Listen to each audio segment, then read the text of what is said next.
তোমার প্রায় 20 বছর হয়ে গেছে, আমি যদি সব টিভি বলি।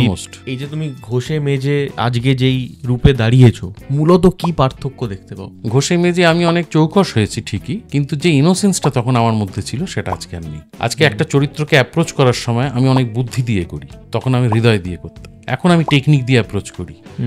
আগে একটা চরিত্রের পেছনে যতটা প্রস্তুতি ছিল, কারণ কনফিউশন বেশি ছিল আমি পারবো কিনা, এখন আমি অনেকগুলো টেকনিক শিখে গেছি, যে টেকনিকগুলো দিয়ে খুব বেশি প্রস্তুত না হয়ে একটা অভিনয় করে ফেলা যায়, সেটা ফাঁকিবাজি।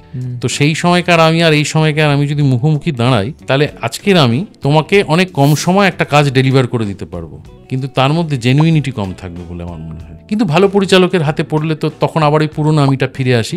তখন একটা অদ্ভুত সুন্দর জিনিস হয় যে আমার অভিজ্ঞতা, ওই টেকনিক্যালিটিজের সঙ্গে আমার যে ইনোভেশনটা ছিল, সেই দুটো একসঙ্গে মিশে যায়। যেটা ধরো আমি গত 10 বছরে খুব কম পরিচালকের সঙ্গে এই অনুভূতিটা আমার হয়েছে, যেমন অঞ্জন দত্ত, যেমন কৌশিক গাঙ্গুলি, যেমন সৃজিত মুখার্জি, যেমন শিবপ্রসাদ মুখোপাধ্যায়, নন্দিতা রায়, অনিন্দ্য চট্টোপাধ্যায়। এদের সঙ্গে কাজ করতে গিয়ে আমি দেখেছি তারা জানে যে একটা অভিনেতার ভেতর থেকে কি বার করে আনতে হবে।